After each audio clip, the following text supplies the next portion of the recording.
da gente encerrar, Deus criou a maconha? Sim, porque é a planta. E aí? Bom, se fosse boa, não seria maconha, seria boa conha, né? Mas tem gente que Tem gente é que boa chama- conha. Tem gente que leva na boa Olha, conha. veja bem, eu vou dar um exemplo do museu. Tem um jarrinho lá, que ele é um formato assim, e ele parece a flor da papoula. E a gente sabe, arqueologicamente falando, que eles colocavam, na base dele, eles viravam e acendiam também incensos alucinógenos ali. Encontraram também num altar meio israelense, meio judeu, meio pagão, de Tel Arad, restos de maconha no altar. Ah, então... Mas eram os caras que estavam desviados do Templo de Jerusalém. Entendi. E uma das coisas que o profeta sempre critica na Bíblia são os profetas dopados que falam em nome de Hashem, em nome do Senhor. E Jeremias fala demais, os profetas que ficam cambaleando na rua, dopado, oferecendo profecias, vocês acreditando. E o cara, quando viaja... Mas e se a pessoa viaja em casa? E, tipo assim, vai pregar sóbrio? Tá, eu vou te falar qual que é o problema. Você sabe que a nossa mente, ela tem vários compartimentos. É muito bem montado o negócio. Não, toda vez que fala de corpo humano, eu falo assim, é Deus. É Deus. Por exemplo, quando você está comendo, tem uma parte do cérebro que está sendo ativada. Quando você está transando, tem uma outra parte do cérebro que está sendo ativada. Quando você está vendo uma cena de violência, tem outra parte que está sendo ativada. Quando você está vendo uma cena de nostalgia, é outra parte. E assim por diante. E os caras mapeiam tudo com fotografias de pósitrons e tudo. E tem uma parte aqui assim, no lobo frontal, que só é ativada por dois tipos de experiências. Experiências religiosas, místicas, religiosas, ou efeito alucinógeno de droga. Interessante que a droga, ela consegue afetar o mesmo ponto do cérebro que o Espírito Santo toca para falar com você. Não é um atalho do que você tá falando? Pode ser um atalho? Pode ser um atalho, só que interessante. Quando a pessoa está sob efeito de droga, dificilmente você vê alguém... eu não vou falar só da maconha, não. Vamos falar bebida alcoólica, qualquer uma. A pessoa... É que eu tava falando da natural. Assim. É, da natural. Mas vamos pegar a própria maconha. A pessoa dificilmente ela fica com uma sensação boa de... Vou explicar o boa, que eu sei que ela vai ficar boa demais. Vou falar boa em que sentido? Eu nunca vi uma pessoa que tá com maconha, com efeito da maconha, chapado, falar assim, cara, eu agora vou distribuir cestas básicas. Não. Normalmente, pode me corrigir se eu tô falando bobagem. Eu preciso te apresentar uns amigos. Normalmente, a pessoa chapada, ela vai ter 3 comportamentos. Letra A, ela não vai aparentar mais estar chapado, porque ela tá... Tanto que a dose tem que ser muito mais forte para ela demonstrar chapadice.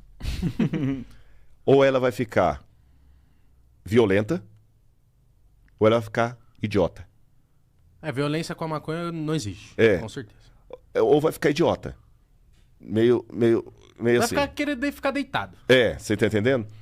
Agora veja bem, qual a vantagem disso pro meu corpo? Eu só vejo uma vantagem para as drogas.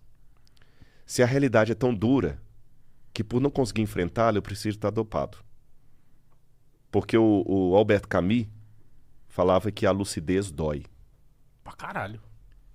Agora, se eu tenho Deus, se eu tenho esperança, se eu tenho a certeza que Deus está conduzindo tudo e que vai estar comigo na aprovação, a realidade ela pode doer, mas ela não me abate, porque eu tenho o Espírito Santo. E existe até um livro que estava explicando, até sugiro, não estou mexendo em fazer isso, da dopamina. Sugiro, não estou mexendo em fazer isso, da dopamina. A molécula do desejo. Acabei de ler esse livro agora. E tem geração dopamina. E eles falam do problema das drogas, até a maconha, que tem a luta pela legalização, do efeito que aquilo causa na sua dopamina a longo prazo. E é terrível. Não, com certeza. Esse lance de dar dopamina, hoje a gente vê... Tô nem falando de droga, tá com o celular na mão... Tá... Exatamente. E a droga potencializa isso. Então, assim, eu tenho 2 razões porque eu não apoio, eu respeito quem fuma a maconha. Lembra aquilo que eu falei da diferença da pessoa? Sim. Um dos primeiros podcasts que eu participei, o apresentador tava fumando maconha o tempo todo. Eu fiquei todo cheio de cheiro de maconha. Eu e Laura fomos pra um hotel, os dois cheios de maconha. Até foi uma coisa engraçada, porque no outro dia no hotel, a Laura não quis tomar café. O porteiro do hotel falou assim: Não Você foi, tá onde, não. Rodrigo? Eu fui lá e a família me conheceu, eu veio tirar foto. E aquele dia tava um frio em São Paulo. Pode contar esse BO, né, meu bem? Você não vai brincar comigo, não. Tava um frio em São Paulo. E a gente saiu do podcast e fomos pro hotel. Gente, nem na lua de mel a gente dormiu tão agarradinho.